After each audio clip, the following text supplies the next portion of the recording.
Hello and welcome to the Playing On podcast. My name is Carl Markowski. Thank you for joining me. This episode is brought to you by Dr. Paintball, where you've heard them multiple times before on this podcast. And the very cool thing that I have to mention about Dr. Paintball is that they help you finance the paintball markers of your dreams. I'm talking about LVRs, Egos, the CS ones, die markers, Luxes. They have all kinds of stuff over there. They also have used gear as well in a used gear section. So you can literally get whatever you like. They fancy to all kinds of players, and they are there for the player. They want to help you guys out. They want to help build the paintball community, and you can find them over at drpaintball.com. If you guys also want videos, they have videos in their About Me section. They have a blog. They have all kinds of stuff. Again, drpaintball.com. Give them a check out.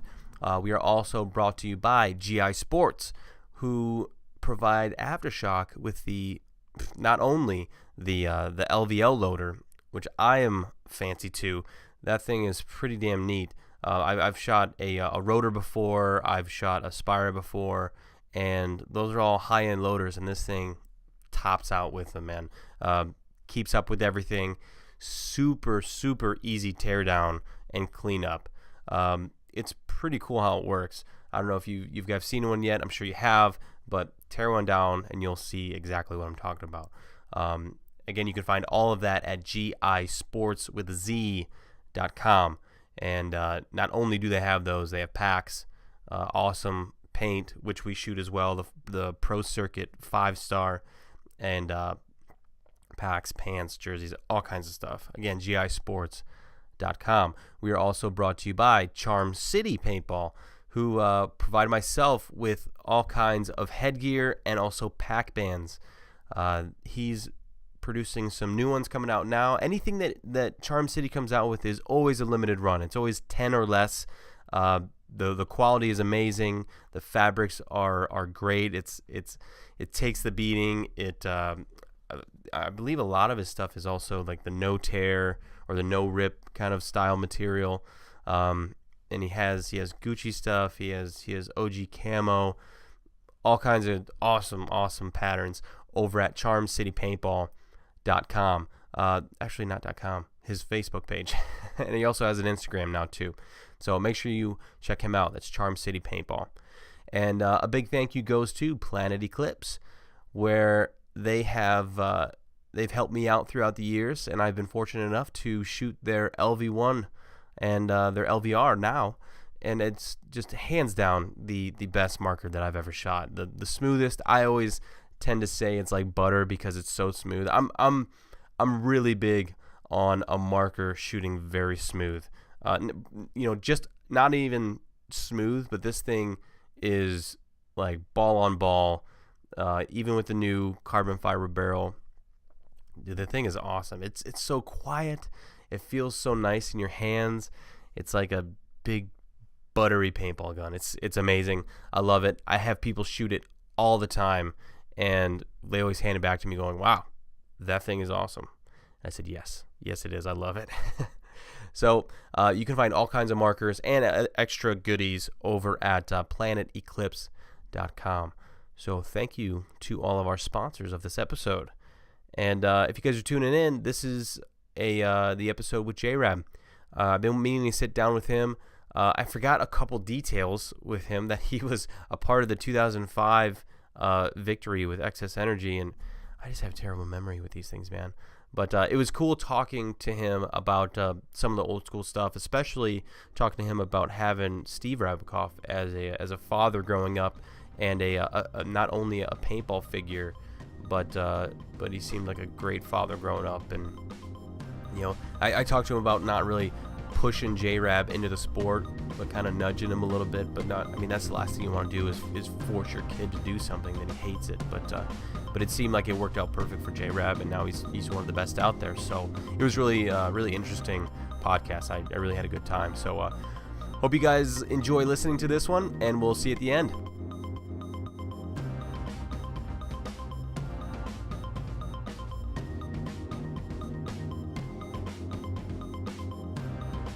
And I'm sorry if I keep sniffling. It just hit me like earlier today. Like my wife and my son. It's flu season, man. Dude, I don't really get sick that often, but my wife and my boy were like sick for like a week straight, and then I was fine. I was like I was the only, and then now they're getting better, and it just hit me today. So I don't really get sick at all since I moved to Florida.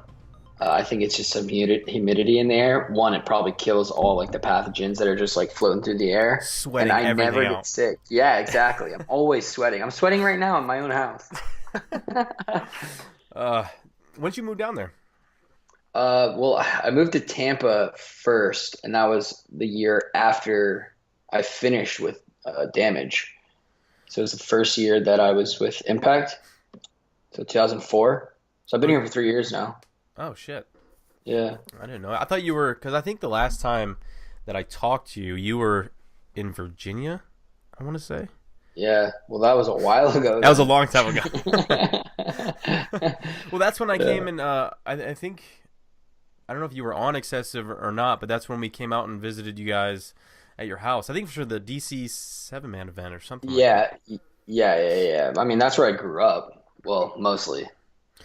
Well, let's talk about that a little bit. Let's where are you from? Kind of where'd you grow up, and how did you come about paintball? Obviously, your last name's Rabackoff, so we all know where that came from. But were you like kind of forced into it, or was it just something kind of that your dad maybe kind of just gently nudged you in the direction?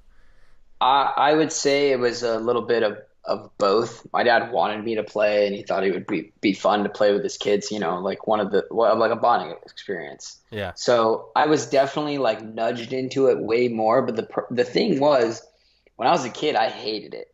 I played like a birthday party like one time when I was like 9 years old.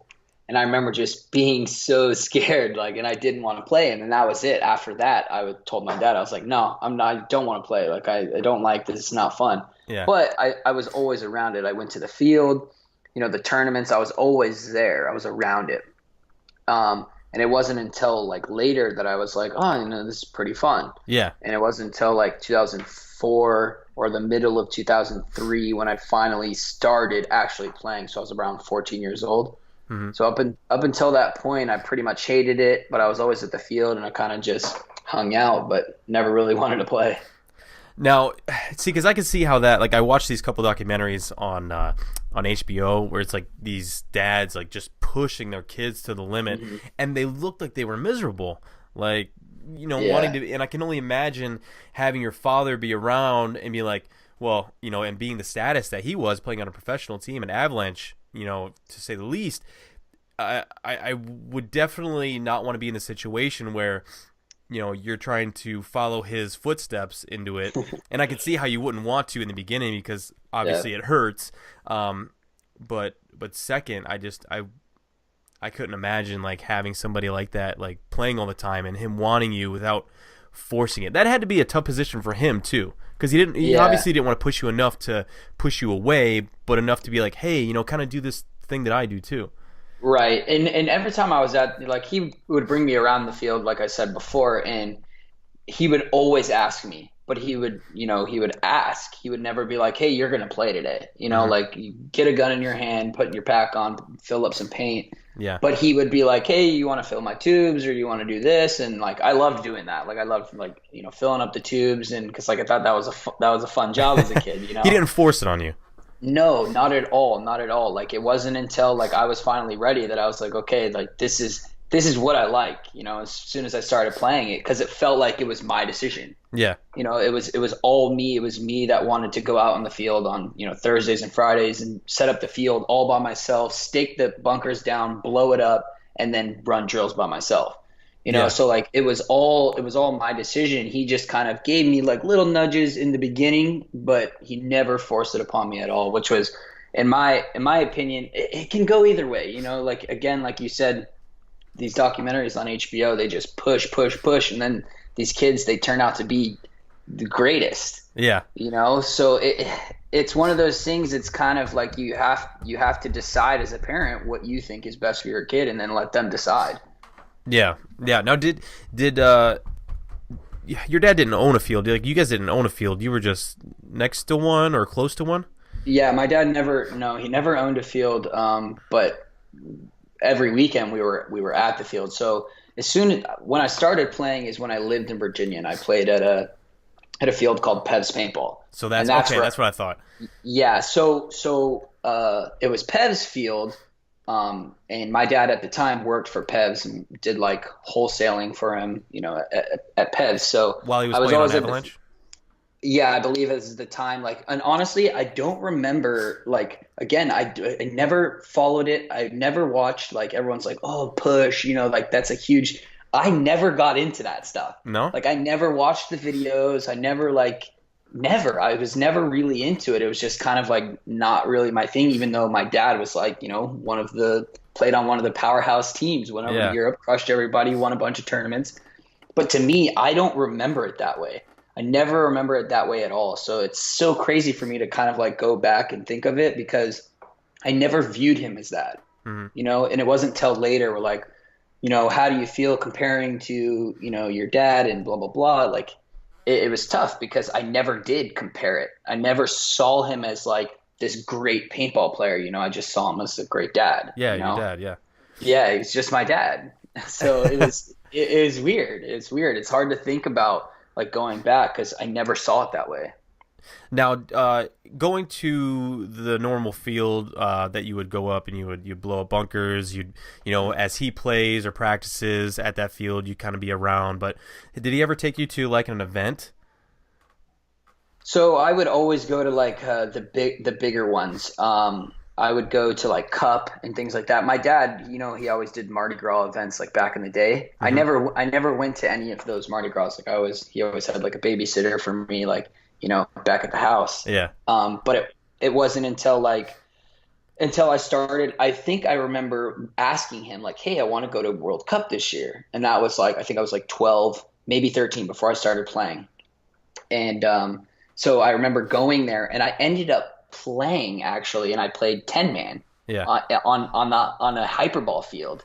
And I remember running all the way to the 50-yard line, like right in the middle, and then shooting a couple people and then getting shot out, So that was like one of my fond memories, and it was the first one at World Cup. So it was all me. From what I remember, it was all me putting myself in those situations, like asking him, and then him finally being like, "Oh, great," and then he was so excited about it. Right. That's what I remember is finally he really wants to play, and then it was just all in after that point, Yeah. So I just remember him being super, super excited when I started really getting into it and really starting to play, and like he was, I bet. and he was all over it. Like I had John Richardson and Rusty Glaze, like, because at the time they also worked for Pev at Pev's Paintball. So they were there, and I would always like, "Hey, like, let's run drills, let's do one-on-ones and blah, blah, blah." And I would just go and get pummeled into the dirt in one-on-ones every weekend. And then finally, I just started beating everybody at the field. It's the recipe for, to make a great player like yourself, I think. Having those guys around teaching you the wrongs and the rights of what to do on the paintball field, you look at anybody in sports history, and they probably came up getting taught by the best and getting pummeled into the ground, and eventually coming out using every one of those little bit of, this player's attributes, and then building it into their own kind of style and form. And I feel like that's what you've done, especially being around the players that you've been around growing up. Yeah, I've definitely been lucky in that sense. Again, I don't even want to call it lucky. I kind of want to say that it was all hard work, because again, it wasn't my dad that forced me into it and was like, "Hey, you're gonna do this, and I'm gonna teach you how to do it." Right. It was once I made that decision on my own, it was me putting in the hard work and me going out and like, "Dad, like, hey, come play, let's go do this," and getting John to the field and Rusty to the field. So I felt like that was the difference. In there's always these success stories for all these great players. They either like came from nothing, or they really put in it's every success story is always this player or whoever it is putting in the work Right. and playing nonstop and doing everything they can to be the best player. There's a little small story that I have that like a lot of people don't know about me is when I was growing up and I was playing, like when I first started playing, I always loved Dynasty. They were my team. I always wanted to Yeah. play. I always wanted to play for them, but that was everybody back then. Right. Everyone wanted to be on Dynasty. All the kids growing up. I Exactly, feel, yeah. exactly. They wanted to be a part of that team because it was like their story is just one of the greatest in my mind in sports history, right? Hmm. So I actually had I had Oliver's jersey on my ceiling. So I went to bed with it every single night. Yeah. And I always said before I went to bed that I'm going to be better than you. And Motherfucker. every time I'm going to be better than you. I will be better than you. I'm going to be better than you. And I would always say it before I go to bed, had his Dynasty jersey up on the ceiling, go to sleep. And then it was like, that was the work, Yeah. So I lived it. I lived paintball every second I thought about it. It kept me out of a lot of trouble as well. Like I was a troublemaker when I was a kid. Yeah. So instead of, doing all this different stuff, I was just paintball, paintball, paintball. And that's You're all obsessed. It was. I was obsessed with it. Absolutely. Yeah, well, it's just like any story of a kid coming up playing basketball and having a Jordan's jersey up there, Yeah. and wanting to be better than the best, greater than the greatest. You have to have and find that kind of motivation.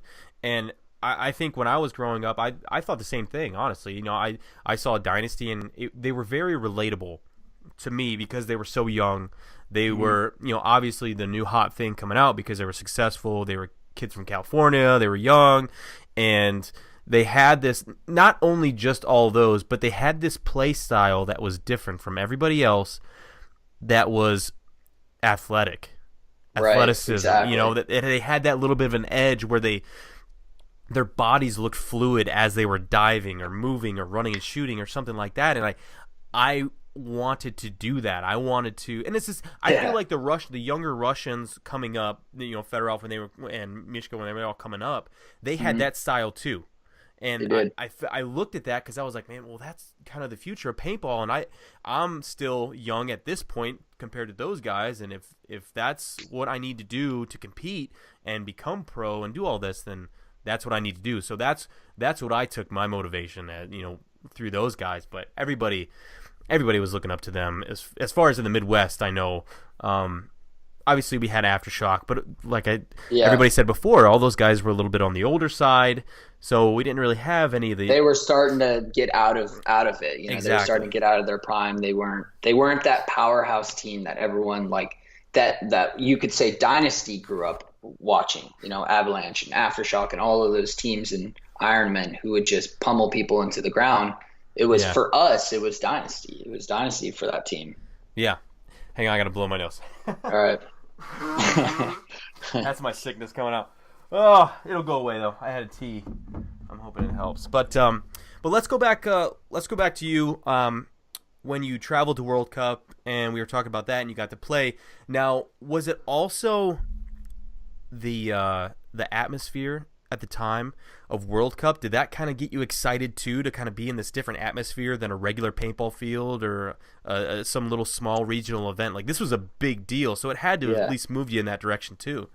Oh, absolutely. I remember being at World Cup, and and as a kid, as like a 12-year-old, like everything as a kid is awesome. Everything. And it's huge and bigger than and you don't know any better. You're a kid. You don't know what's sweet and what's awesome. So anything that you haven't seen before is awesome. It's the best thing to ever happen to you, right? Yeah. So I remember, like, as a kid, like being at Cup and like all the booths, and they were huge. I remember them being just gigantic, filled with like all this different product, this sweet guns, and I'm running around like, fanning the guns and doing all kinds of crazy stuff and being a kid. Oh, of course.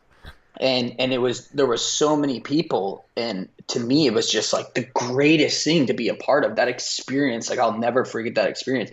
And honestly, I get that feeling. I relive that feeling every time I go to World Cup. Yeah. Every time I'm there, just that atmosphere and just seeing everybody else and that excitement that you can see on the kids' faces and the parents' faces, and that excitement, I relive that over and over and over again. So for me, World Cup is just it's just an amazing experience that I've been able to relive since I was 12 years old. Now I'm 29. Yeah. You're 29? I thought you were younger than that. I just turned 29 a few days ago. That's right. That's right. 6 days ago, yeah. Jeez, you're an old man. I know. I'm so old now. I remember. Almost big 3-0. Oh, dude, it's just a number. Don't worry. Hey, I'm not worried about it. So when I met you was, if I can remember right, was when you jumped on Excessive. And Right. was it at the same time Callie jumped on?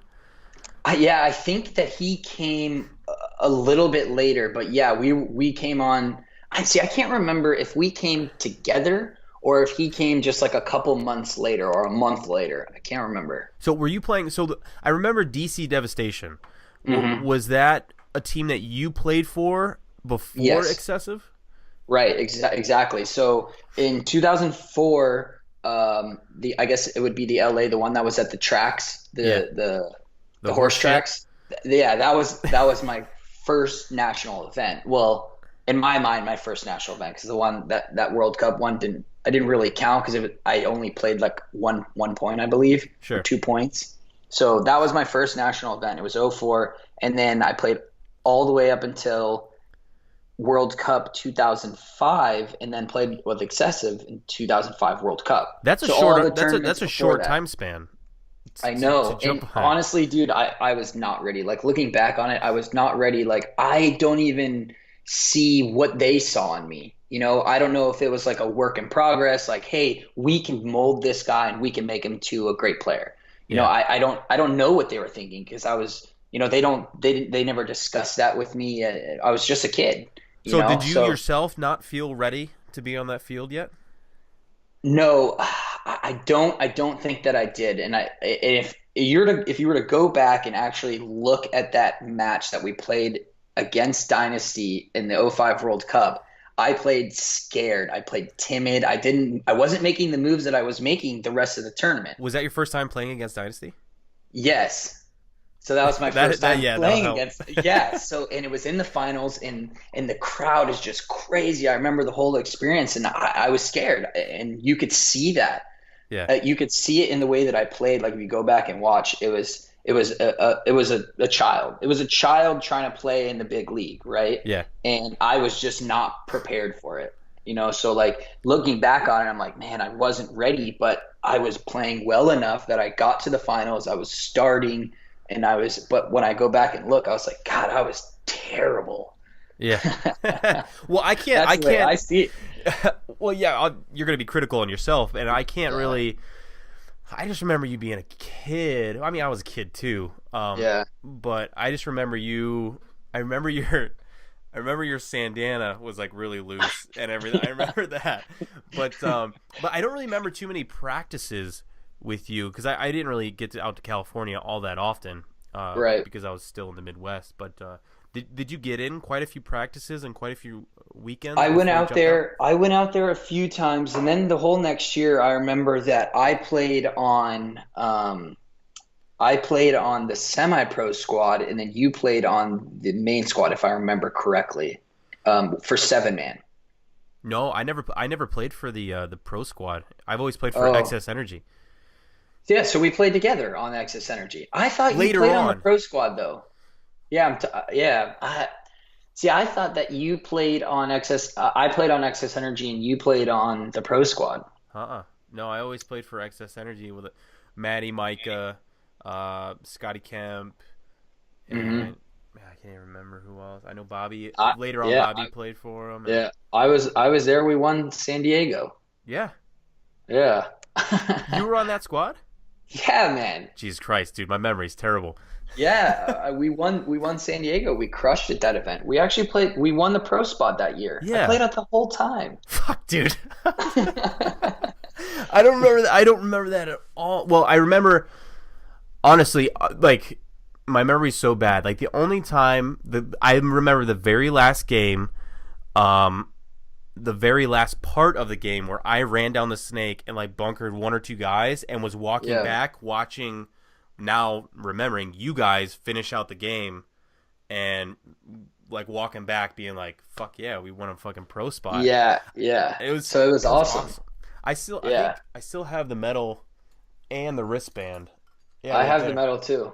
Yeah, I have the medal too. Somewhere. It's in like I have a fat bag, like a gift bag with medals, and it's like almost filled to the top. Dude, honestly, man, it's and I don't want to call it I don't want to call it luck either because I want to go back to what we were talking about where you had Rusty Mhm. John Richardson. John Richardson and all those guys to look up to and learn from. Like I don't want to call that luck either because I think a silver platter is always handed out in different ways, right? Right. And you have to recognize that silver platter and some people will look at it and go, "Nah, I don't need that. I don't need to do that. I Yeah. don't need to work hard. I don't need to do this." And then others will take that silver plate as an opportunity. And I think that is something that you did is take advantage of having those guys and made you want to work harder and harder and harder and harder because some people would be like, well, he was, he had all this, handed to him. His dad was Steve Rabackoff. He had all this accessible to him, which is a fucking plus if you ask me. But if you Yeah. don't put in the work and you don't put in the time and you don't put in the blood, sweat, and tears, you're not going to be who you are today. Yeah. I didn't like one like I have another thing where I went and tried out for the Russians, and it was a closed tryout. So And when was this? so this was in 2008, like the season before 2008, like the off season before 2008. That was my first year with the Russians. So you played for excessive 2005. Okay, Um, so 2006 comes around and you're still on the squad.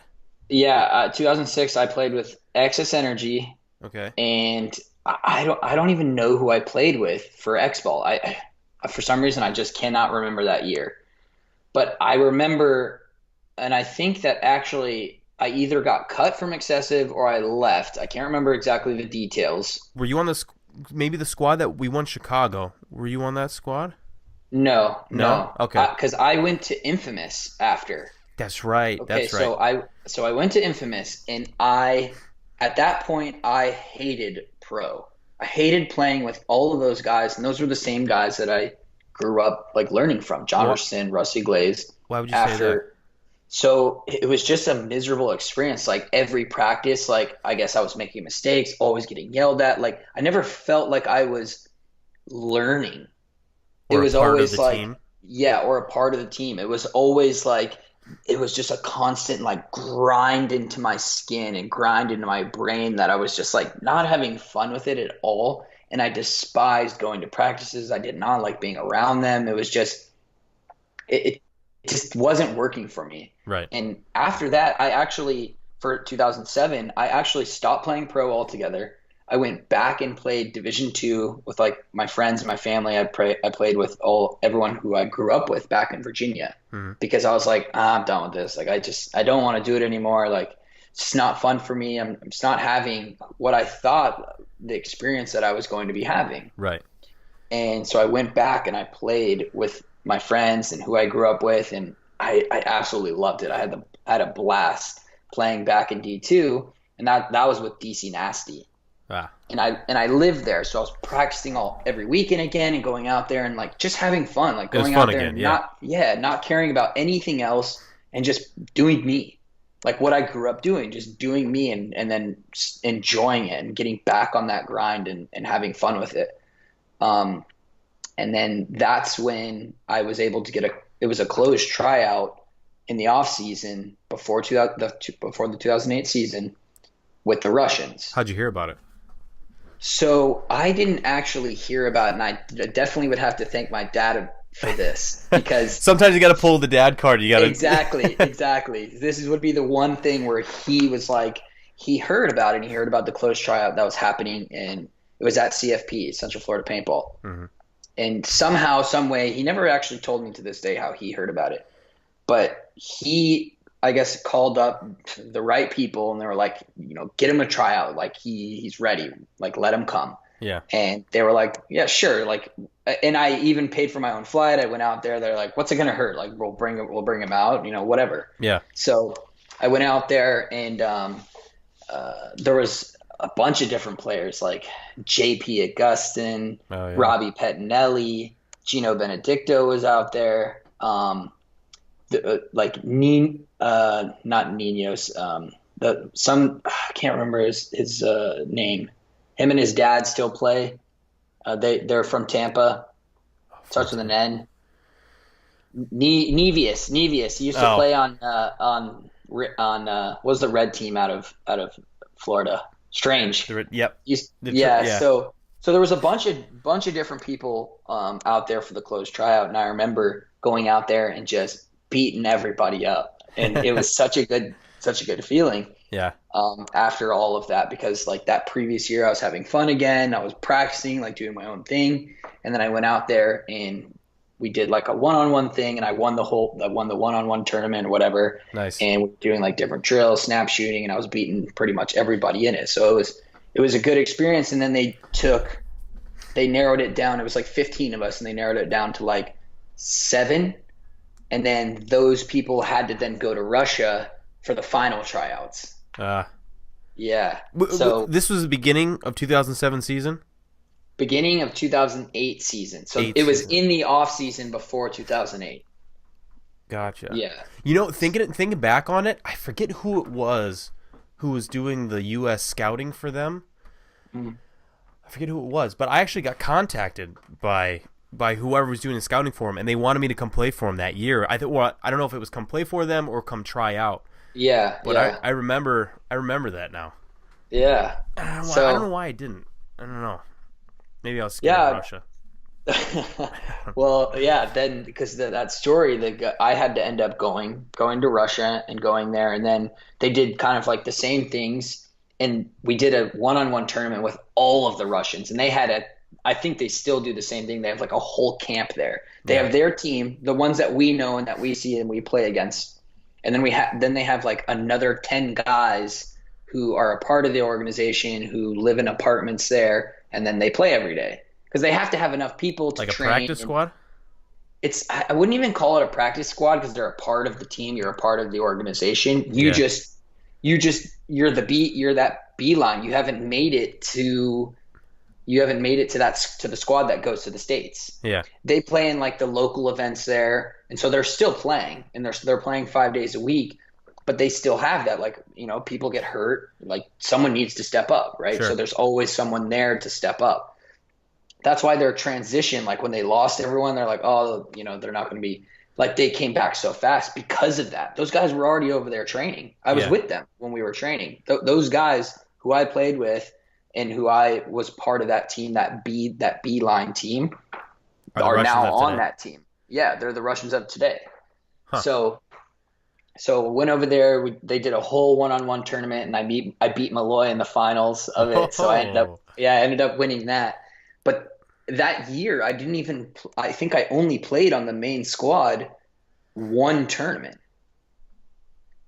Because they had the regular Russian Legion who played in the pro bracket, and then they had the semi-pro team, like Dark Legion. Yeah, it was called Dark Legion. And I played most of the tournaments on that team while I was like training and preparing. And I had to go over there for 10 weeks per my contract, 10 weeks out of the year per year. So was it a paying contract? Yeah. So when I went over there, so I made my base salary, and I had to go over there. First time you got paid for paintball? First time I got paid for paintball. Nice. Yeah. Technically, I mean, I guess it was my first real job, right? It's my first real job, so I was pumped about it. As soon as I started, like, signed my contract, I'm all giddy, got a smile on my face. Like, it was, to me, that was like the best moment ever, you know? And then per my contract, I would get paid every day that I was there as well, a part of my salary. So it was actually nice going over there for the 10 weeks. Like, it was shitty, but at the same time, it was super nice because at the end, it was like a bittersweet. At the end, I would take home like a fat stack of just rubles of hundreds. No, they would give me $100 bills. Really? Yeah, and I would leave with like a stack like this big. It's just the size of my hand. It was huge, and I would always like take pictures and flash it, and like because I thought it was sweet. Oh yeah. Yeah, but so it was amazing. But going over there, it was a professional environment. Like you wake up, you work out, like light workout, Yeah. right? And then we would play, just do drills, light drills, snap shooting, a little bit of running and gunning, but you're not like going full, right? Then you'd take your lunch, you would come back, and then we would lift weights, and then we would play again. And you would do more drills, and you would do more like team exercises in the afternoon, and then in the morning you would do kind of individual skills. And then Huh. on Fridays we had practice days, and that's when we had matches. We Yeah. would play each other, or if another team wanted to come, they could come and they would play us. Huh. So, So yeah, would you say that this kind of built your paintball work ethic almost, or did you kind of have something in line? Like, because that's what I wanted to get into too. Was like, you said you were winning you won the 1-on-1 at the tryout. You won the one-on-one against Malloy in Russia. What yep. did you have, or where did you get the confidence and your play before that? Because was it from playing on that D2 team and building your skills on that team, having fun? Well, yes and no. Yes and no. Because obviously everything up to that '07 season with the D2 team with DC Nasty, I was always still training, and Yeah. I was around the pro guys, so I understood what it took to win.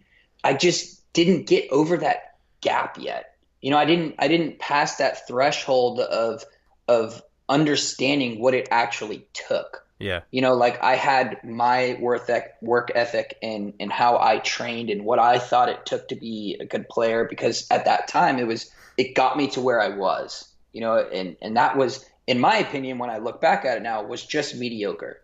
Uh-huh. Then when I got to the Russians, they taught me how to be great, right? And they fine-tuned everything that I was good at, and they made it like phenomenal. And it was crazy to actually, because I'm seeing it unfold. I'm seeing myself every practice, every day get better and better and better. And when you're playing 5 days a week, you notice it pretty fast. Like when Yeah. I remember there was a day we were doing, it's a triangle drill, right? And you're in it, it's a triangle, you're in three different bunkers.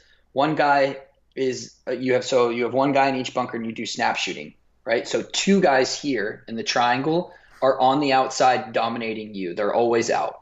And the one guy in the triangle on the outside of the tip, he has to snap shoot and win the gunfight both sides. Right, get shot, left, get shot. And so you would just sit there and you would do it for like an hour straight. Yeah. And it sucked, dude. It sucked because as the snap shooter, you would just get worn out.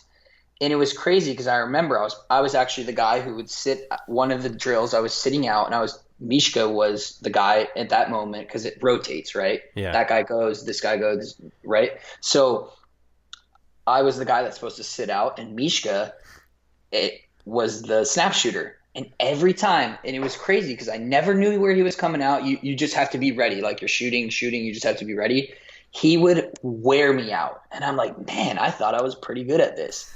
And it was constant, and I would be furious because it was like every week we would do that triangle drill, and he would dominate me. I could not beat him to save my life. Yeah. And then finally, like you start to catch on things, and you catch on to them like very quickly. You have to, otherwise you're just going to be terrible. Yeah. So you catch on to it pretty fast, and then eventually, like I'm shooting him one time, and then 3 times, then 5 times, and then he's never shooting me. And at that point, it's like when he comes over and he's like giving me high fives, like, hey, you did good, in his broken Russian accent, at that point you realize like, okay, all of your hard work is paying off. Like you're doing the right things. You're progressing.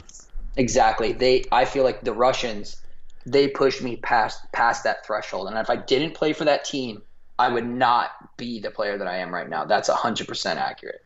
Yeah, I can see that. And would you say that the Russian program obviously is about mechanics, and getting those mechanics down and turning those men into machines? Do you think that or I guess you would know, but do they put just as much effort into, like, let's say, a field awareness as they do into mechanics? So, and this is obviously my opinion. I personally don't think that you can teach field awareness. I think it's something that you grasp and that you learn from experience. Uh-huh. That's the playing over and over, like when to do this, like your timing, right? Like that's all through experience. You can't take some fresh body and then teach them timing. You Right. can't teach them field awareness. They either see it or they don't, right? So that's one of those things you just can't teach it, only through experience. So that's why I believe that the way that they're doing it is absolutely perfect, because they fine tune you mechanically where you're sound, where you are just perfection, like you can't be beat, right? And then those players who have that skill set, who then can see the game visually and see the game mentally, now you have taken someone who's perfect in that area and then someone who's developing that experience who can understand the game, but only a matter of time before they get to that place of perfection. So do you think that's where paintball creativity comes in, is mechanical skill and then field experience? Or Absolutely. Absolutely. I always, and whenever I teach my clinics, I always harp on the fundamentals, like doing all of the right things from the gate all the way to when you hit your bunker. If Mhm. you're not fundamentally sound and mechanically sound, you're already setting yourself up for failure, Yeah. right? So because you're not helping your guys out. So if you can't do it individually, how can you expect to be a teammate to someone else out there when they're doing the right things, right? So Yeah. that's the way that I see it, and the way that I teach it is, if you it's all by fundamentals and being mechanically sound, because those things come with experience. And you can, and whenever I see it, I always like one guy or two guys. There's always that one or two guys at a clinic that just understand the game, Mhm. and then you can take those players and you can mold them, right? You can teach someone how to snap shoot to perfection, right? But you Yeah. can't teach them field awareness, and you can't teach them timing. It's just one of those things that in all sports, that's why you see great players and then you see good players. Mhm. That's that threshold.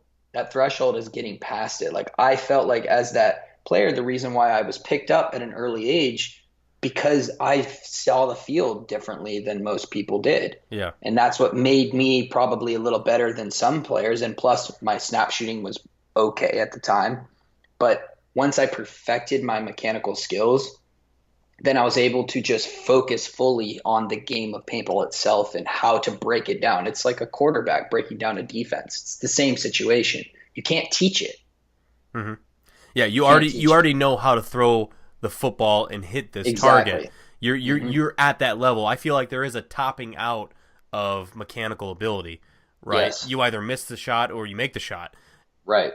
I think it's the mental part then after that, to where, like, and I feel like that, me personally, I feel like where that I had I had perfected, I don't want to say perfected, but I had gained my ability as far as my mechanics go fairly early in my Hmm. career, but my mental side really lacked until later in my career, and I'm still today. I still make mistakes today, Absolutely. but it's like when people see me make a move or go from here to there, like, I'm doing five different things before I make that move, like, Yeah. and everybody's like, well, you just got up and ran. Well, like, in my head, and exactly what I did, if you watch me, if you're a paintball player, you'll see the Yeah. five different things that I do before I make that move, knowing what's going to happen. Right, right. Absolutely. And that's one of those things that it's also player tendency. Like when I watch, I don't watch the team break out. I'll take individual players and I watch their tendencies. I watch what they're do, what they're good at, what they're weak at. And I can pick up on those things so fast because in my head I can understand the game. I understand what that player is trying to accomplish because I've done it a million times. Hmm. And I know what it takes to get to that 50 Dorito or to get to the snake one. So I practice, I put in that hard work so I know what that player needed to do to then make it to that spot. Yeah. And then it's just a breakdown of then their mechanical skills and what they're thinking in that moment. Because when it comes to tournament time, no one's going to change up what they're doing. Nobody. Right. They're going to take what they're comfortable with, what's been working for them, what they are good at, and they're going to try to exactly, and they're going to try to just excel in that, right? So those things are so easy to pick up on it because they're going to do it point in and point out. It may be minute, but they're always there. Those things are always there, and you just have to be able to see them because they are repetitive. Yeah. Yeah, and there's only, I mean, obviously with a bunker, there's you know those certain spots of where a player's going to come out and snap shoot and where, because in your head you're like, well, this is where I would come out if I was this guy. At least that's how I think about it. And I think that's why my play is so unorthodox, is because I want to be as unpredictable as I can, because I know not only yourself is watching, but other people are watching, and if they can go, well, I just don't know what this motherfucker's going to do, I feel like I have the advantage. Of course. Of course. Because it can be so repetitive at that point. Yeah, exactly. It's exactly that. And that's why finally it's starting to catch up. But that's why there was such a huge gap between the good players or the great players and just these new teams that were coming up. There was such a huge gap. Like, they were just getting dominated, and they're like, well, this is an easy win, easy win. But now anyone these days can beat you. It's because it's that repetitive nature. It's being able to just beat it up and grind it into your skull. And when you're playing the best, you're going to learn to be the best, right? Yeah. Otherwise, you're just going to fall off. If you're not adapting, then you're going to fall off. And that's why you're seeing these teams finally be able to break that barrier. Whereas before, the gap was so big. Yeah. Like, if you were to take any of these semi-pro teams right now, even now, if you put them in our pro bracket, guarantee you they will not win a match. Like, it's just because those players have then now been a part of the league for so long now, just finally learning and understanding the game for how we were playing it, the level that we were playing at.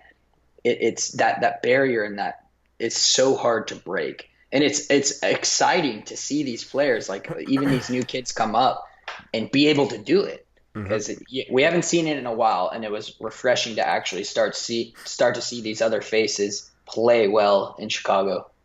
Yeah, no, well, I was just going to say that I think Chicago was a perfect example of all the teams across the board. I mean, with the exception for maybe a couple games throughout the weekend, but every game was pretty fairly close. I mean, the competition across the board was pretty damn good. Here's my opinion. You know what I really think it was?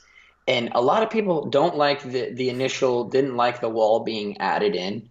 But in my mind, it was the greatest thing to ever happen to competitive paintball. Really? Because it made teams break the field down. Because there's so many times where you can try to run and get destroyed by the wall before you're like, man, this sucks. How do I fix it? Yeah. And then you fix it by working with the guy next to you and working as a team. That was the way to fix it, right? It wasn't – whereas before the wall – any good player or great player could break a game out completely by himself, right? He could just run down a side, snap shoot a couple guys, and then win the game. Right. You would see it a lot. But in my opinion, the wall forced teams to play at the team level, and it made it so much more competitive because it was learn or die, or lose. Like that's your option. If you can't. And all these teams who don't play the wall, they're not winning tournaments, right? So when these teams are starting to adapt, and that's why you saw so many close games, because everyone was forced to go to the wall and everyone was forced to play that team game. And once you get everyone working on all cylinders, it's hard to break that. Yeah. So that's why, in my mind, that the wall has made it the most competitive that it's ever been, because it's forced you to play a team sport now. Whereas an individual. Yeah, I would say the same thing. I would say that the wall definitely has, I think it's zoned up the field. It made the two on this side play together, like you said, play that zone, play the snake zone, play the guy in the middle, play the middle zone, and the guys on the other side play the Dorito zone, or whatever you want to call it. But I agree. I think it kind of, I think it helped out the sport for sure. It gave it that dynamic, but I think it also did slow it down. But I mean, also all the other bunkers on the field slowed the game down too. You know. Yeah. Yeah. And I don't know. There's been a lot of things, a lot of talk about where do we go? What's the advantage? Where do we take a step forward? Is it taking bunkers away? Is it this 2-minute shot clock kind of thing that I heard kind of running around? Is it 4 pods? I mean, I would love to see it 4 pods, honestly. Of course, but that's just me. But I think we need to bring it down, or not necessarily bring it down, but bring it to where there is constant action, where everybody has to be a sharp sword at all times. Yep. But I don't think we know. I think it's always going to be experimental, and we won't know until the end of the year of when we tried something and we say yay or nay if it worked. Yeah, it's just like learning the field before a tournament. You have to fine tune things, and that's what we're doing slowly but surely. Like in my mind, yes, the wall has made the game more competitive, but also at the same time, I'm like, well, the wall has had its time and it needs to go. So, you think it should go? Oh, absolutely. I believe that it's the best thing to ever happen in paintball in terms of the competitive spirit and the competitive nature of the sport. The best thing, but it needs to go. 2 years, it's been here for 2 years. It's time to make a change. It's time to make that change, and that change starts with the wall. And we need to add different variables. And what needs to happen is not something that's constant and stays the same, like the wall or the A or the X. You couldn't do anything else with them. Right. You need to have a series of other bunkers or whatever it may be that can be placed anywhere, anytime, and it can work. Right? Like where the wall is, it can go in the middle and that's it. Yeah. Like you only have one option. So wherever they go, it needs to be able to be played in a way that it can always change the field and the dynamic of the sport. You mean like anywhere on the field or anywhere on like the 50 line? So it can be anywhere on the field. So like one thing that I've heard floating around is it's going to be 4 giant rectangles. So with those, you could put them essentially anywhere. You could put 2 in the middle, or you could do like even like a crazy diamond in the middle where it's broken up, and like you can stand them up. You can have them offset. You can put 1 and make it kind of like how a car wash would sit in the back, but then have 2 in the middle. Like there's so many different options that you could do with that. You know what I mean? Yeah. So that's where it needs to go. We've now taken that competitive nature that the wall gave us, and then if we have it where it can change the field and the dynamics completely, then you're going to see these different teams shine. Whereas they're not always slow fields. If they're always slow fields, the slow teams are going to win. Yeah. That's just the way it's going to be, right? So the more disciplined teams. Exactly, the more disciplined teams. But if you can change the dynamic in the way that a field plays, obviously come Sunday. Yeah. obviously come Sunday, the field is always going to slow down, but to a certain extent. But if you give a team the slow field always for 2 years straight, they're going to perfect it. Right? That's why you see these same teams constantly coming up. AC Dallas has finally made that cut. That's because they were a slow team in the beginning. They were just slowly fine-tuning it. Yeah. But if they can add the bunkers where it changes the dynamic of the game and the field every single tournament, you're going to have to see teams adapt or lose. And that's what needs to happen. That's what's going to create that excitement. Right. Yeah, I mean, something needs to happen. But I'm a fan. I think what it comes down to is I need to be a fan of whatever happens. Because I feel like if you're always going to push, or not just you, I mean anybody, if you're always going to push against something that could possibly be different, then you're always going to hate. Like I remember some years it was always a field came out, and we're like, oh, I fucking hate this field. And then the next event will come out. Oh, I fucking hate this field too. Oh, this event, and then all this. I'm like, this year I've learned to love every single field, because if you don't, then you're already at the disadvantage. Yeah. I was like, fucking perfect, a diamond. Let's fucking do it. And I love it when everybody's like, well, no, this side's gonna be the slow side. I was like, well, then fucking put me over there because I'm gonna make it the fast side. I'm gonna figure it out. Like how I've always seen the game too is a giant puzzle, and that needs to be solved. And if I can figure out where the fucking pieces go and how I can solve this puzzle, that's I think how for me I'm keeping paintball fun. Because I like solving problems. Even for my 9-to-5 work, I have to troubleshoot things, and it's a puzzle to me. You have to go through these steps to figure out this fucking puzzle, and there's always a aha moment, and I feel like those happen on the paintball field, and it just fucking clicks the more you do it. Absolutely. I think it's the thing is, I have to agree with you because I'm the biggest hypocrite on this. I'll preach till my dying day that you have to love the field. But I'll be the first guy that if I'm struggling on that field, be like, man, I fucking hate this field. Yeah. And then, but I'm a total hypocrite on it. Like I preach this way, and I tell everyone, I teach in my clinics, even with my team, I'm like, we have to love that, we have to adapt, and we have to love every single style of this field, or whatever it may be. Like we have to. But then I'm a total hypocrite, and I'm the same way. But I have to agree with you in the sense of if you're not loving the field, then you're already setting yourself up for failure. Yeah. It's just one of those things. So here's another metaphor I have for the field. The field is a flower. And the more you love it and nurture it, the more it's going to open up and blossom and bloom, and you're going to see all those pretty little petals inside, and you're going to be able to see everything, and it's going to come together. I like that metaphor. It's a little bit fruity for me. That's right. Flowers are beautiful. It's really good. I like that. That's maybe my kids got me soft in my old age. Oh, hey, there's nothing wrong with being sensitive. I'm starting to get that way too. So let's go back to you. Let's go back to you're playing for Impact. You've been with Impact for what is this? Your fourth year?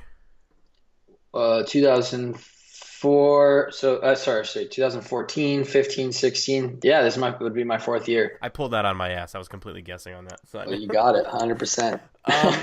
When you initially came over to the team, did you see yourself where you are today with having it be what it is today? Yeah, I went to Impact with the sense of now's my time to show. I've been able to win World Cup and win these various tournaments, but now's my time to be that player to then go on a field or go onto that team and be the leader and make everyone around me better. Like one of my idols, obviously Oliver Lang was great at that, but Michael Jordan was the best at it. Oh, I thought you were going to say me. That's okay. That's all right. But Michael Jordan was the best at it, and Oliver, in my eyes, was second to none. Like those two players I idolized in terms of making everyone around them better. Yeah. So in that moment in my career, when going to Impact, I was like, okay, now is my time to show myself as a player that I can also do this. And so I've put myself into more of a leadership role and try to make everyone around me better and just better the team and to help myself better myself individually as well. Like it's always a learning experience. It's always helping me reach that new level because everyone I know is going to work hard. Yeah. Right. But I in my mind, I have to work triple them. And if I'm not going to do it physically, then I need to do it mentally. Right. And if I can be that player that's triple everyone else in the mental standpoint, then I've bettered myself. So it's always to me a challenge of how I can be better than these guys where they have to go back and be like, man, how do I reach that level? Right. And I'm already at the next one. You know what I mean? Like that's how I'm always challenging myself. And for me, that's what makes paintball fun. Whereas you're breaking down a field, like you have what makes you work hard, right? But for me, on the same page, it's that same feeling, you know? Yeah. Yeah. I think I lost. Oh, no, I didn't lose you. You're just frozen. I don't know why. It happens all the time. My webcam decides to say fuck you and it just stops working. Yeah. Luckily, again, this time it froze in a position where I don't look completely stupid. Yeah. Yeah. I look like I'm listening intently, so. You do. No, and I think it probably this sounds stupid too, but I feel like you're not only playing against the other guys on the field, you're playing against the field too. Right. You know, because I feel like you always see something new whenever you step on the field. I mean, I get to walk the field fucking the day of I play because I just don't have the time off. But Of course. But I feel like you always end up at some point in a tournament somewhere that you didn't walk the field, and you're kind of learning as you go almost. And you walk so many bunkers, but then you're always in a spot at some point where something's new, and or maybe it's just because I have a fucking bad memory and every point's a brand new point, and I forget all my shots every time I go out there. No, it's the same. I mean, and it's your brain thinking in that moment 1,000 times a minute. And once you hit the ground and you get up, your muscle memory is taking over, right? And it's at that point then you need to start dissecting the situation that's in front of you, and you're always going to be learning something new every single point. And that's the beauty of this game. Is it may seem similar from an outside, like, oh, they went to the same spot again. Like, that's how that Chicago field played. I went to that same thing, sat on a knee, but I'm like, but it was different for me every single point, even though it looked the same, right? So it's always every single point you're going to find something new. And the easiest way to, and it's the worst way, but the easiest way to also be better at the field and learn the field better is losing on the field. Right. Because it shows you your flaws. The worst part about winning is you never reflect on the mistakes that you made. You just move on. You just go, we won, and that's it, right? But when you lose, you reflect on every single thing that happened. What mistake could I have won this point?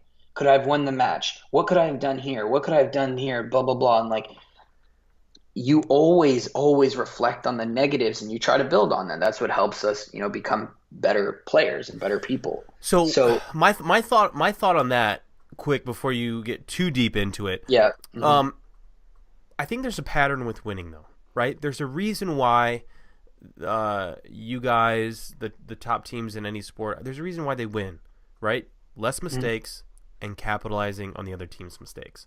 Right. So I think it's kind of a double-edged sword being on top. It's like you said, you don't get to focus on what you're doing wrong because you're doing the things right, but then at the same time you're doing the things right because you're not making the mistakes.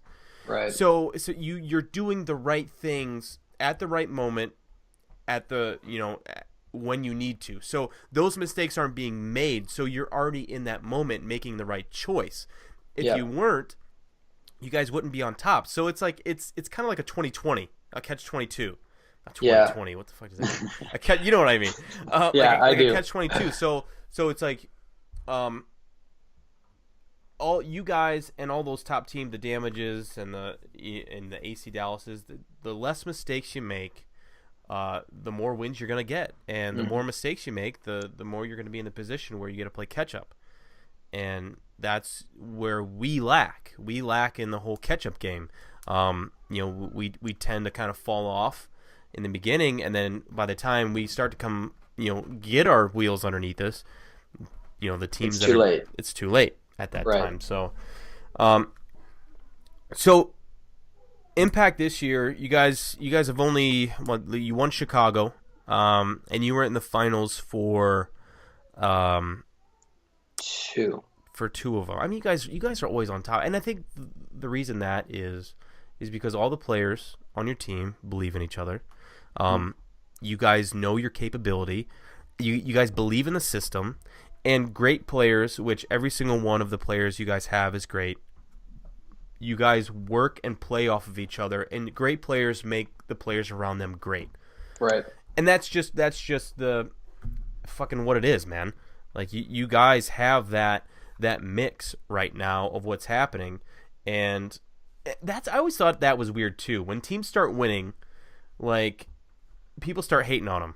Yeah. Always.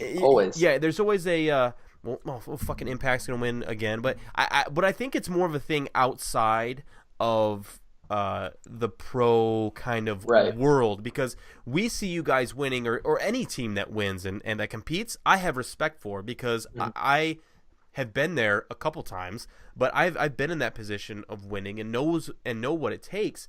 But I think it's more of the outside of our realm people or players who look at it and go, fucking impact again. Oh, fucking impact again. Oh, fucking impact again. But, I mean, you can't – how are you going to – I mean, if you guys are all assholes, I can see that. But that's not the case. So I never understood that. That's one of those things that I've never understood either. Like, one thing that comes up in my head is last year when the Patriots went to the Super Bowl again, and they've been just on fire. Tom Brady is one of the best to ever do it.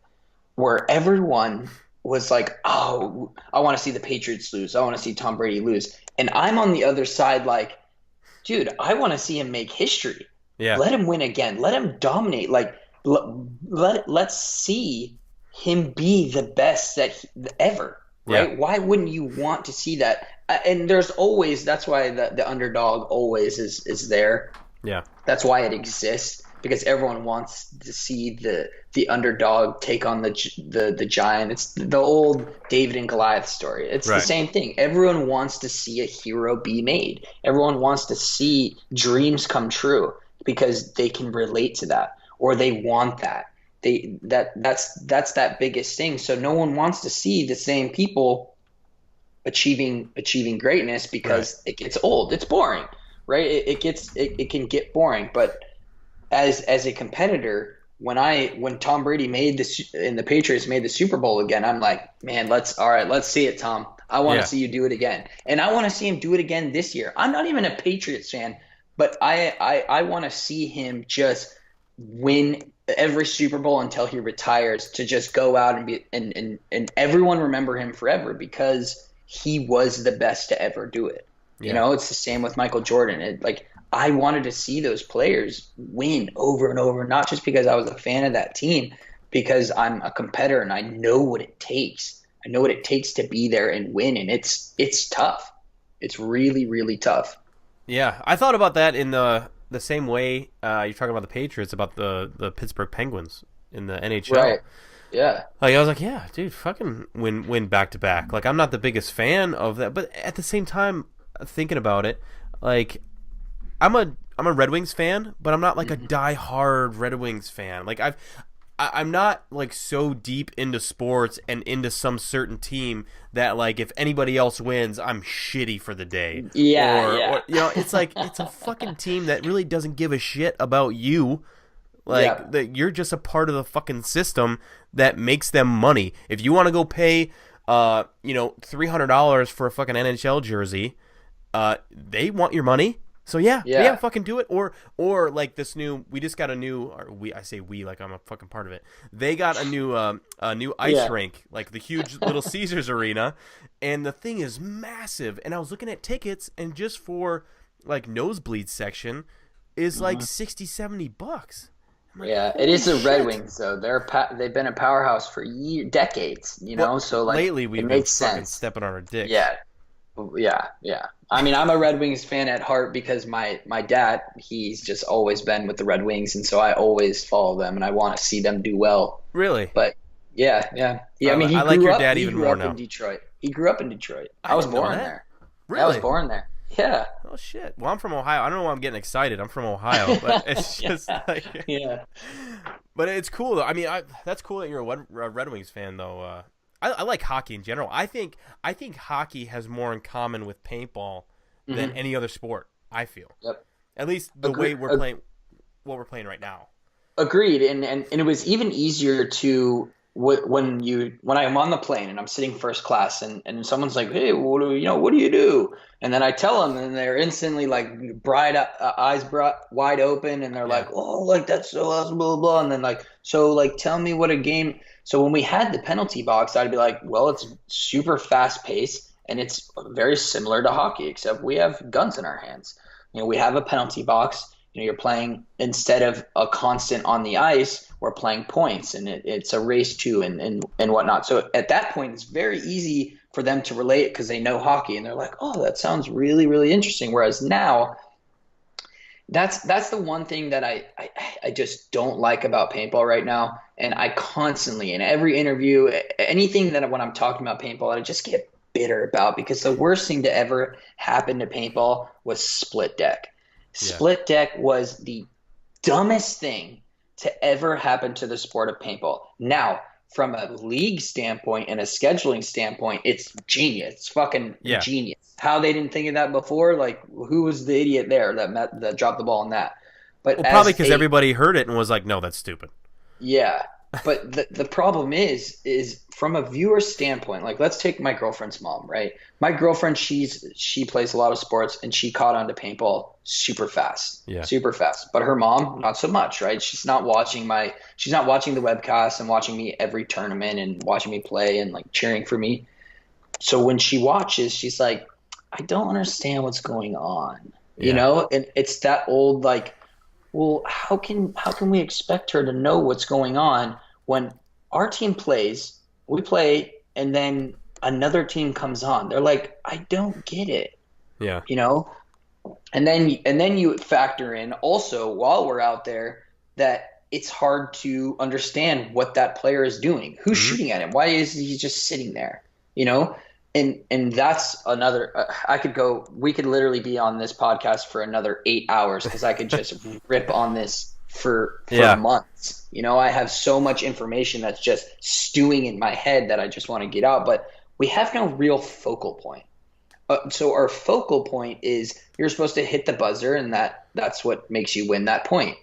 But 90% of the time you don't even hit the buzzer. Yeah, because the other team's trying to conserve. Yeah, it's conceded. They're trying to conserve the time. They want to get their guys in, go over to the next play because you only have 2 minutes before the next, or sometimes it can be longer, sometimes it can be less, just whatever it may be, right? You're just trying to win the game. So our focal point, which in my opinion is not a focal point, doesn't even exist. So now we have nothing that a viewer can go on and be like, okay, well, they're going after that. That's what they're fighting over. That's what that guy's looking at doing. You know, like that we don't have that. So for a viewer to step on the stage, they have to then deal with split deck, which makes zero sense to them. And then they have to deal with, well, you know, what is that guy? What is he doing? What's the objective? Exactly. And you know what? You know what the worst part is? I'm not even sure I know. Right? Like I know that we have to shoot the other team but when I now explain it to people where I can't even understand our focal point, it's very hard to tell someone else, you know, and that's where we need to figure that out. Yeah. And that's where, in my opinion, paintball needs to start going. Our uppers, our guys who are running the show, they need to understand that we have to have that if we want to move forward in our sport. Do I know the answer? Absolutely not. Can I talk about this for months on out? Absolutely. But that's where we need to, as an industry, that's what they have to do too. What's going on? Exactly. Like that is their job. We rely on them. You know, we can have these groups and these powwows and we could talk about it, but nothing is getting accomplished. And that's, in my opinion, we're taking a step forward and then 8 steps back. So what's good though, the positive out of that is that we're having the conversation, right? And we're not having the conversation behind closed doors. This podcast goes out to everybody, whoever wants to hear it. So, you know, and if people have the same opinions that we do, that voice will get heard. You know, and you know, and just like anything, you know, people use their dollar as their decision. Yep. So, you know, obviously people are going to play paintball no matter what. But if you can figure out how to make it more fun, how to make it more viewer friendly, how to make it more logistically, you know, better at the tournament side, that's all great. But we need to find that, like you said, that focal point. Do we bring back a center flag thing or a center buzzer or points on? I don't know. Exactly. It's I don't know because we really don't know, and that's why it's so hard. And I can't completely fault our higher ups and the people who are running the show because it's so hard for us to say I don't know that it makes me understand that it's a tough decision to make. And the biggest thing is no one wants to make a huge change that can just impact the game forever and maybe destroy it, Right. right? That's what everyone is afraid of. But we need that change. We need that big change, that jump that can leap us into the destiny and beyond, right? Like we need that jump. We need that change, whatever it may be. I'm behind it, Yeah. right? Because as of right now, it's not working. Like it needs to change from a viewer standpoint. Sure, from a competitive standpoint, I can go out there and play 1,000 matches endless here on out, right? Yeah. But I also have to look at it as a teacher, as an ambassador, and as a player that what we're doing currently is not working for us, the industry, and the people who want to view or come in, right? That's the issue. My girlfriend's mom should be able to turn on the webcast and understand, even if it's just a smidge, maybe not the rules, but understand what the heck is going on. Because you can turn a football game on and be like, okay, they have to get to that end zone. That team needs to get the ball across that goal to score points. Now, sure, it gets a little mixed up. Like a field goal is worth one, and it's 6 points. And Right. yeah, the rules are always going to be there, and people aren't going to always understand the rules. But that has their focal point. Basketball, it's the hoop and the ball. It goes in, you score points. Baseball, you get on base, you hit the home plate, you score a point. Yeah. Whereas for us, it's just beating the other team. Like that's not exciting when you think about it or when you talk about it. Yeah. Yeah. Well, here's the thing: is you want the viewer or whoever, the first time viewer, to be intrigued. Mm-hmm. That's the first thing, is you want them to look at it and very first thing off the bat go, oh, okay, all right, I'm intrigued now. I want to learn more. I want to do this. But I think what the disadvantage for paintball is because it's so young and so fresh, such a new sport that our parents, grandparents, great grandparents grew up with the traditional football, baseball, basketball. They understand because either they played it or a family member played it, and it's just an American traditional sport that it's ingrained in people. I feel kind of a thing. And with paintball, it's such a new wave sport that it's really hard for somebody to kind of comprehend because there's so much going on. That's the biggest thing. There's so much going on. Yeah, exactly. So here's one thing that I always make an argument for that and this is why I'm always like trying to preach my ideas and then become like that crazy cat lady, in paintball. So in 2005, 2006, that was, or even up to 2007, because that's when like the market crashed, right? 2005, 2006, those were our years, paintball's years. We were in all kinds of magazines, ESPN, everything. We were the extreme sport that was on the top of level. We were beating out extreme rollerblading, skateboarding. We were crushing them. Yeah. And this is when you're talking about like Tony Hawk doing 960s, and we were beating them statistically in terms of playership. Like people going out on the weekends and during the week and thinking about it, like we were that sport. Then the market crashed, and your average Joe didn't have the residual income to then go and play. People then forgot about it, right? And what happened in those moments, it was much cheaper to buy an Xbox or a PlayStation and have that kid play at home. You don't even have to watch him because he's not going anywhere. So it was easy for a parent. It was affordable for a parent. I just have to buy a $60 game every month, so the costs didn't add up. It was like, oh, this is much easier, and my kid loves it. All his friends can come over. So when the market crashed, that residual income went to video games. Now you're seeing esports and competitive video games become it's the most watched thing in all of sports right now. We're talking NFL, soccer. They're crushing it, right? They're destroying it. So they are the most watched thing in terms of a competitive sporting environment. They are winning, okay? In my opinion, and this is one way that we can go, it's an option, right, is we need to draw that crowd in, because that crowd is enormous. Again, it is the biggest thing in the sporting industry. Right. So if we can draw that in and pretty much say that what you can play on your computer and what you can do. Sorry, you're distracting me. I'm So sorry. My nose yeah, started running. I had to yeah, get it. it's okay.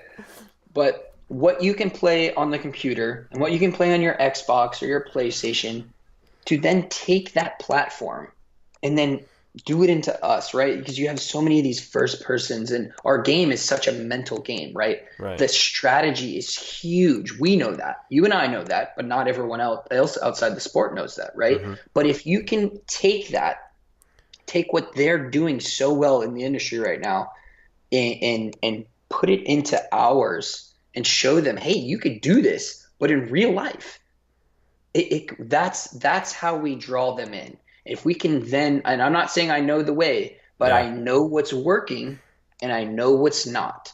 And this over here is working to a level that we haven't seen in 50 years, Yeah.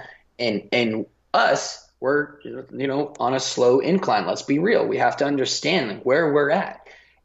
And the problem is we're just doing the same things that we did in 2004, 2005, 2006. They're like, oh, well, this is what made us great. Hoping Well, something comes across. yeah, exactly. Oh, well, we'll continue to do the same things. But it's like, man, like, what are these guys thinking? Like, we need to move forward. We need to always be progressing.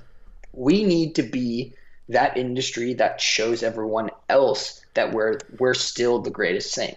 And I Right. think that we need to take what everyone loves so much, and right now that's video games. It's the most watched thing in terms of sporting events, and somehow mold it into our sport. And I think it's very possible. It's very possible. So what do you? I talked to this guy. I think it was earlier this week. I talked to this guy. We were talking about this whole thing of how do we turn paintball around? Not necessarily turn it around, but getting it going in the right direction and whatnot, and getting it a little bit more popular with people who might not know about it.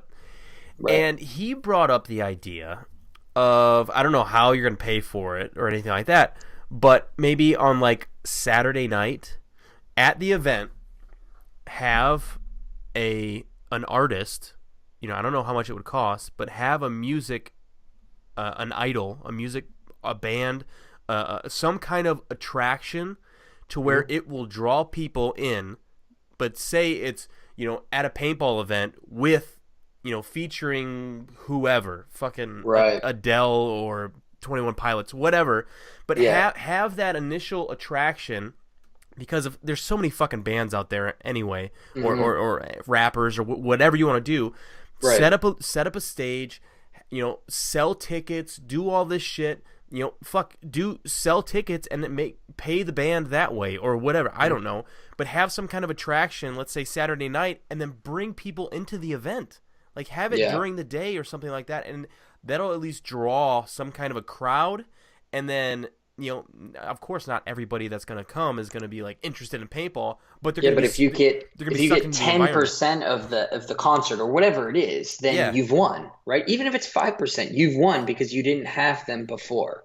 exactly. So, and that I agree. There needs to be things that we need to do differently to help grow our sport, because we're just trying to do the same thing that we've been doing for 20 years, and it got us to that point. But we need to move to the next level. We need to get past that threshold, It's like we were adapting. talking about before. Exactly. Yep. And we're not adapting, and things are starting to pass us.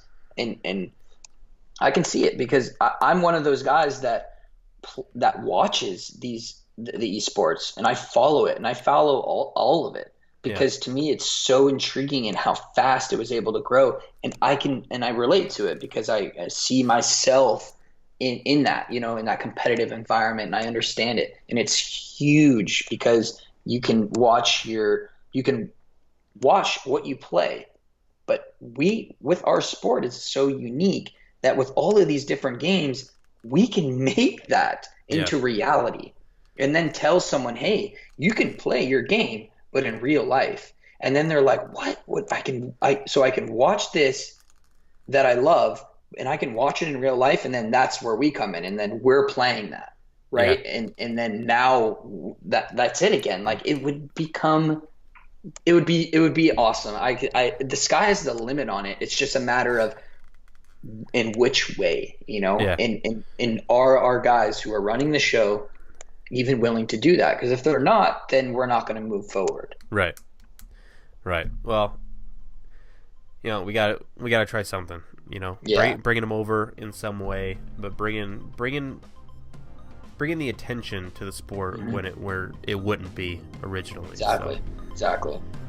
Well, man, I mean, dude, I could probably sit here and fucking talk to you for hours anyway about all this shit. But but I greatly appreciate it, man. I wanted to have you on here because you are somebody that I've enjoyed play throughout the years. I think you're one of the best out there. So to Appreciate have that. you, dude, absolutely, and to have you on here and kind of pick at your brain a little bit to see how the engine works is really cool, and I really appreciate you coming on, man.